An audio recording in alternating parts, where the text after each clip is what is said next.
नमस्कार, आप देख रहे हैं हिंदस्टार। आपका बहुत बहुत स्वागत है। हिंदस्टार हिमाचल प्रदेश का आपका अपना चैनल। आइए शुरू करते हैं हिमाचल से जुड़ी कुछ मुख्य खबरें।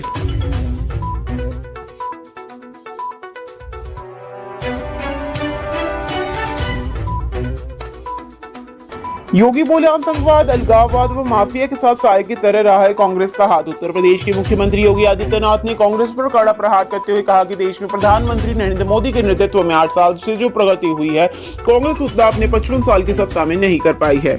वैश्विक स्तर पर देश की बढ़ती हुई ताकत का एहसास इस बात से लगाया जा सकता है कि दुनिया पर जब भी कोई संकट आता है, भारत उससे निपटने के लिए नेतृत्व देता है। मोदी के नेतृत्व में भारत अब पिछले को देश नहीं रह गया है, बल्कि वह ताकत बन गया है जिसके कदम पर दुनिया नजर रखती है।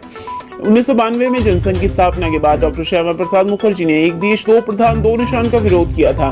मोदी ने हिम्मत दिखाते हुए अनुच्छेद 370 को समाप्त करके श्यामा प्रसाद मुखर्जी के संकल्प को पूरा किया है। उन्होंने कहा कि भगवान श्री राम की जन्मभूमि पर भव्य राम मंदिर का निर्माण अगले साल तक पूरा हो जाएगा। कांग्रेस राज में राम मंदिर कभी न बन पाता। काशी विश्वनाथ धाम संवर चुका है, मथुरा वृंदावन संवर रहे हैं। कांग्रेस सरकार होती तो वैक्सीन का पैसा कहीं और एडजस्ट कर दिया गया होता। उत्तर प्रदेश के सीएम योगी आदित्यनाथ ने ज्वाला जी मंदिर में माथा टेका। उन्होंने मां ज्वाला का आशीर्वाद लिया।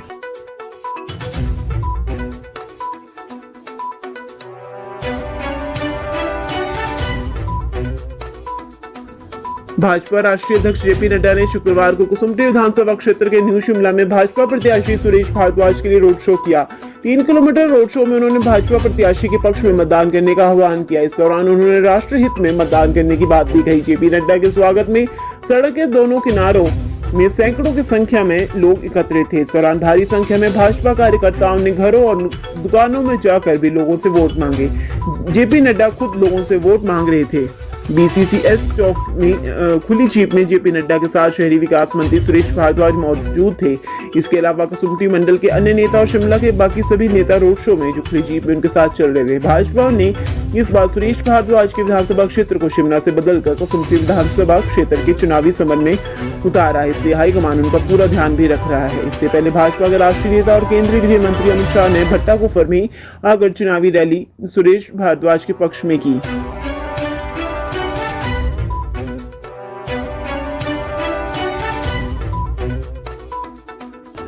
प्रियंका गांधी ने कहा, एक शहीद की बेटी होने के नाते समझती हूं कांगड़ा की वीरता को।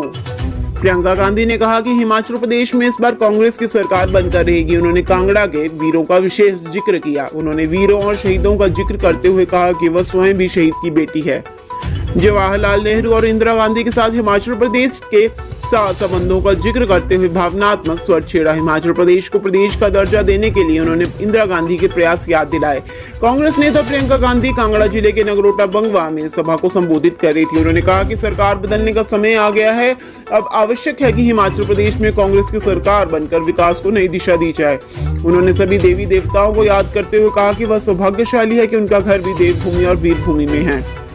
इससे पूर्व उन्होंने ज्वालामुखी मंदिर में 20 मिनट तक पूजा की। इससे पहले वह सोलन गई थी, जहां शूलिनी मंदिर और मंडी में भूतनाथ मंदिर भी गई थी। नगरोटा में कांग्रेस के बड़े नेता जीएस बाली के पुत्र आरएस बाली कांग्रेस के प्रत्याशी है। मंच पर प्रियंका के साथ छत्तीसगढ़ के मुख्यमंत्री भूपेश बघेल, प्रदेश प्रभारी राजीव शुक्ला, कांग्रेस प्रदेश अध्यक्ष प्रतिभा सिंह, प्रचार समिति के प्रमुख सुखविंदर सिंह सुक्खू और नेता प्रतिपक्ष मुकेश अग्निहोत्री भी मौजूद थे। आईटी प्रभारी गोकुल बुटेल भी मंच पर थे।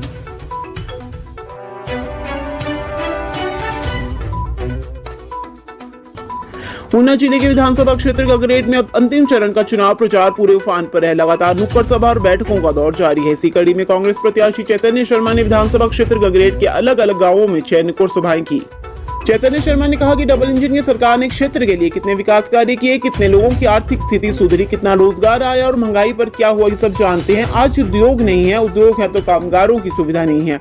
यह सब बुनियादी सुविधा कौन देगा?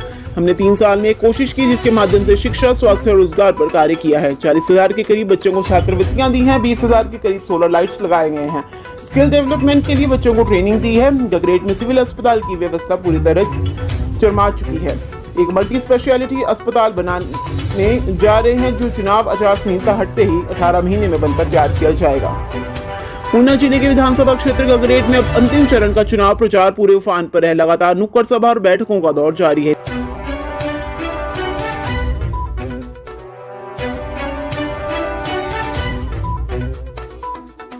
उपचुनाव में जनता असंतुष्ट दे सकते हैं, कुल्लू में भाजपा को झटका।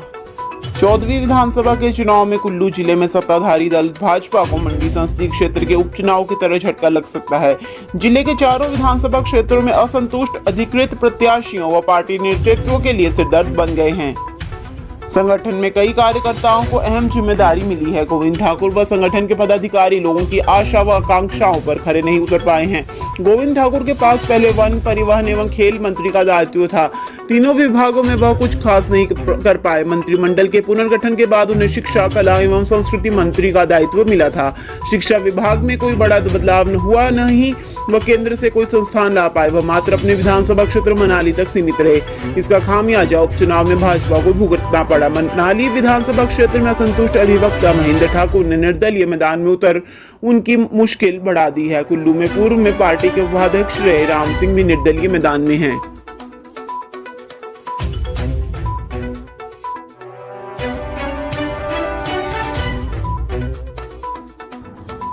हिमाचल विधानसभा चुनाव का प्रचार चरम की ओर बढ़ रहा है। भाजपा व कांग्रेस में बराबर की टक्कर है। ओपीएस का मुद्दा मुख्य है। हिमाचल सरकार के कर्मचारी ओपीएस लागू न करने पर नाराज है। किसान, बागबान भी खुश नहीं हैं।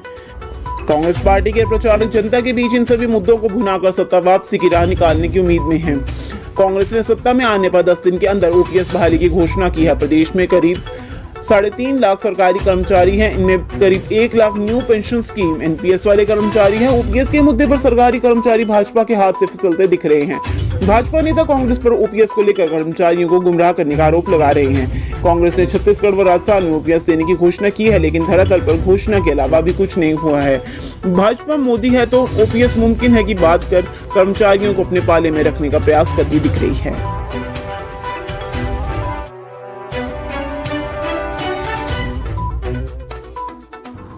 हिमाचल हाईकोर्ट ने फर्जी बीपीएल सर्टिफिकेट के आधार पर टीजीटी की नियुक्ति की रद्द।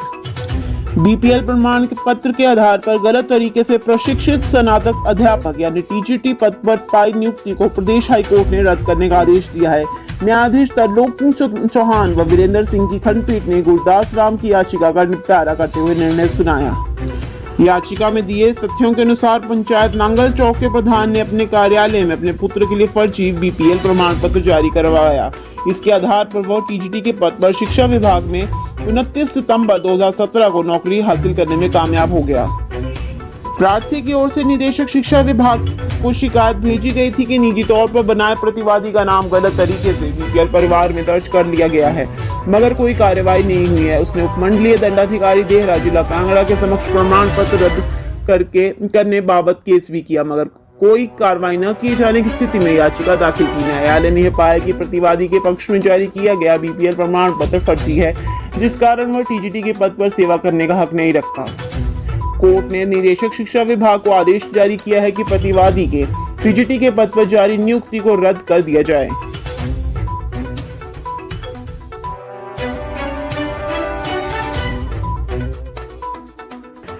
शिमला व सोलन में शराब कारोबारियों पर आयकर विभाग की दबिश, खंगाला रिकॉर्ड।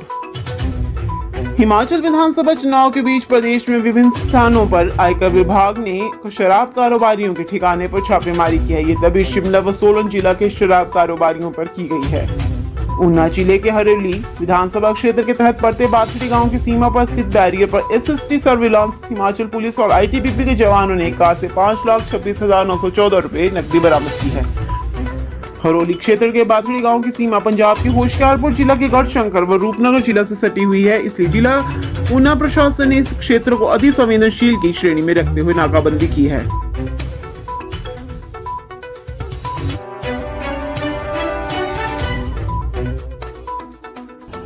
धर्मशाला अंतर्राष्ट्रीय फिल्म फेस्टिवल में बॉलीवुड के मशहूर निदेशक अनुराग कश्यप ने किए अपने अनुभव साझा। फिल्म महोत्सव में प्रसिद्ध निदेशक अनुराग कश्यप भी पहुंचे हैं। अनुराग आज बड़े बजट की फिल्मों के बारे में जानकारी साझा करेंगे। मैक्लोडगंज में Tibetan institute of performing arts यानी टिप्पा में चल रहे 4 दिवसीय अंतर्राष्ट्रीय फिल्म महोत्सव का तीसरा दिन है। फिल्म महोत्सव में प्रसिद्ध निर्देशक अनुराग कश्यप भी पहुंचे हैं। उनका शनिवार को सत्र हुआ। बॉलीवुड के मशहूर फिल्म निर्देशक अनुराग कश्यप ने अपने फिल्मी अनुभव और अपने बड़े प्रोजेक्ट फिल्मों के बारे में जानकारी साझा की। अनुराग कश्यप का फिल्म निर्देशन में काफी अनुभव है। 6 नवंबर को इस समारोह का समापन होगा। वहीं 7 से 13 नवंबर के बीच धर्मशाला फिल्म फेस्टिवल यानी DIFF का डिजिटल संस्करण उपलब्ध होगा। नेशनल अवार्ड विनर फिल्म व इंडिपेंडेंट जर्नलिस्ट नम्रता जोशी सहित अन्य सेलिब्रिटी भी विशेष रूप से भाग लेंगे। वहीं पाकिस्तान की ऑस्कर नामित फिल्म जायलैंड भी प्रदर्शित की जाएगी। इससे पूर्व शुक्रवार को कार्यक्रम के दूसरे दिन फिल्म निर्माताओं व फिल्म प्रेमियों ने इस तरह की स्क्रीनिंग पर चर्चा की।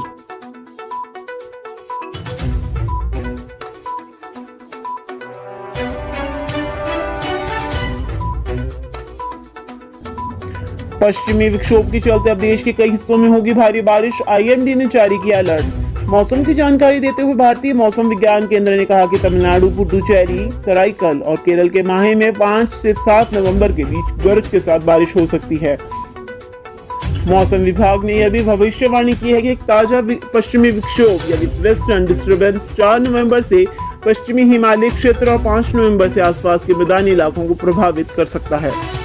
पश्चिमी विक्षोभ के चलते जम्मू कश्मीर, लद्दाख, गिलगित बाल्टिस्तान और मुजफ्फराबाद और हिमाचल प्रदेश में बारिश होने की उम्मीद है। पहाड़ी क्षेत्रों में 5 से 7 नवंबर के बीच बर्फबारी भी देखी गई। IMD ने कहा कि 6 से 7 नवंबर को उत्तराखंड में हल्की बारिश के साथ बर्फबारी हो सकती है।